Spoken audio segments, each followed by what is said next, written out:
Annie, bonjour, hello.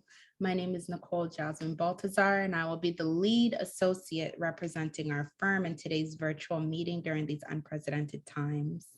However, before we begin, I would like to start with a land acknowledgement, followed by some singing. As I sing, please feel free to light some sage, offer a prayer, and get grounded for our meeting. Our firm in all our relation acknowledges that we sit on the traditional territory of the Mississaugas of the Anishinaabe, the Haudenosaunee Confederacy, and the Wendat. We also recognize the enduring presence of the First Nation, Métis, and Inuit people. The song that I'm about to sing is called Strong Woman, and this is a song geared towards liberation, resilience, and all things Indigenous women. Where hey oh, where hey oh, where hey yo, where hey yo, where hey yo, where hey oh, hey oh, yo,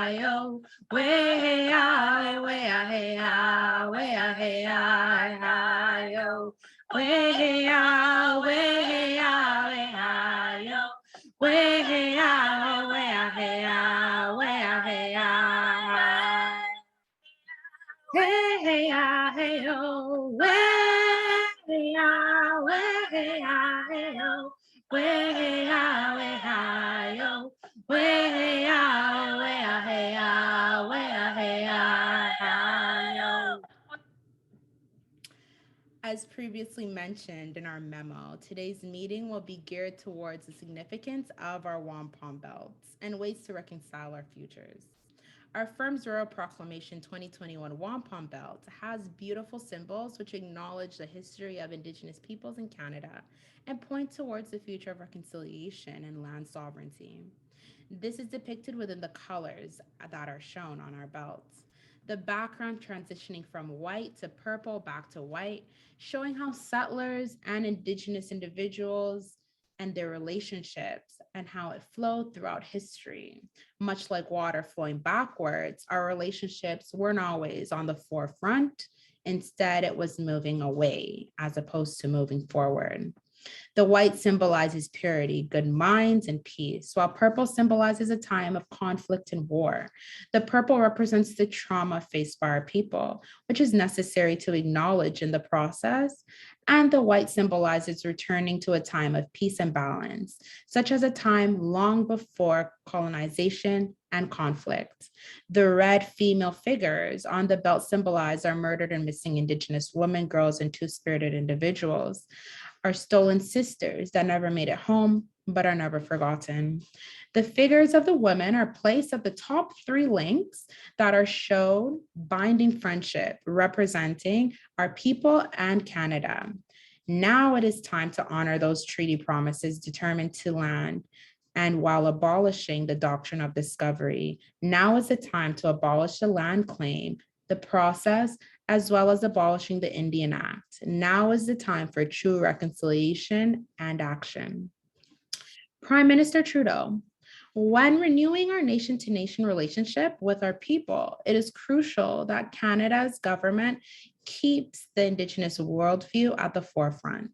It is essential to know that while Indigenous women are identified as having distinct spiritual connections to the water and being protectors of the water, Indigenous rights of water are not constitutionally recognized and protected.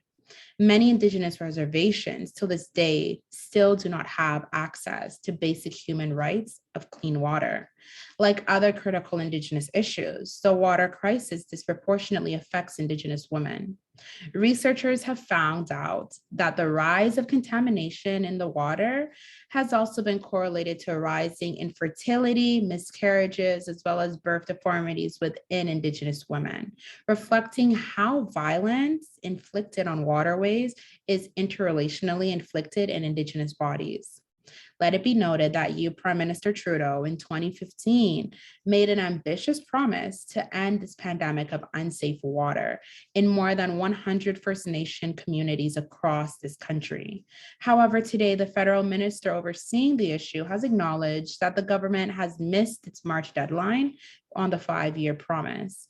Further, let it be known that there is no credible excuse for how the communities that have gone decades without clean water still lack this basic necessity in a first world country such as Canada.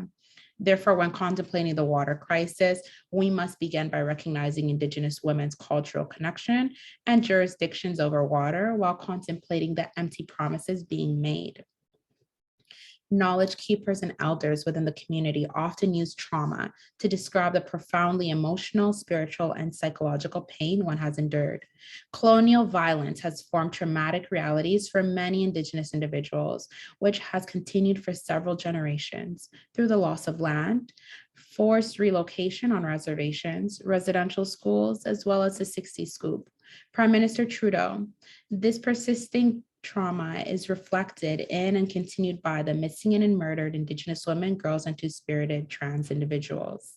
According to the Native Women's Association of Canada, the Sisters in Spirit Initiative confirmed 582 cases of missing and murdered Indigenous women and girls, spanning between 20 years as of 2010.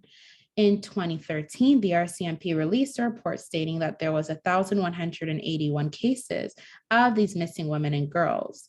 These statistics are based on police collected data, but 6 out of 10 incidents of violent crimes against Indigenous people are underreported. Hence, it is expected that the incidence of violence is actually much higher than reported. Prime Minister Trudeau, this lack of reporting solidifies the treatment of Indigenous women and girls as a minor than, as well as sui generis in legalese terms, attributing to intergenerational trauma. And this underreporting on behalf of the RCMP raises an eyebrow and makes one wonder, who are they serving and protecting? Because it does not seem like Indigenous women or girls. Prime Minister Trudeau.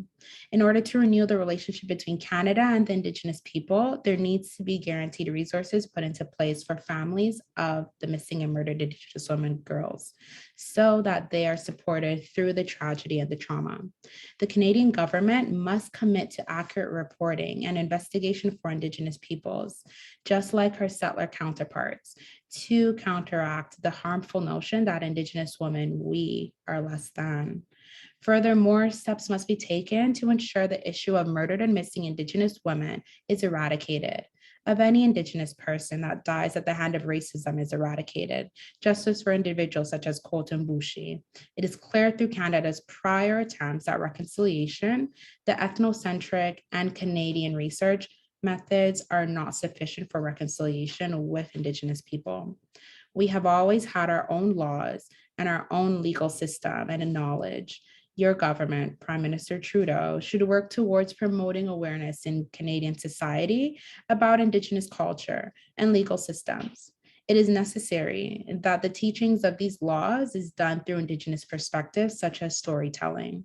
These lessons should entail the history of all our Indigenous peoples across Turtle Islands and recognize the effects of intergenerational trauma play in Indigenous people still to this day.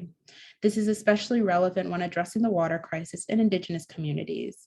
Moreover, the government should work with Indigenous communities in accordance with our laws to address issues involving water and real calls to actions, not mere empty promises. One moment, please.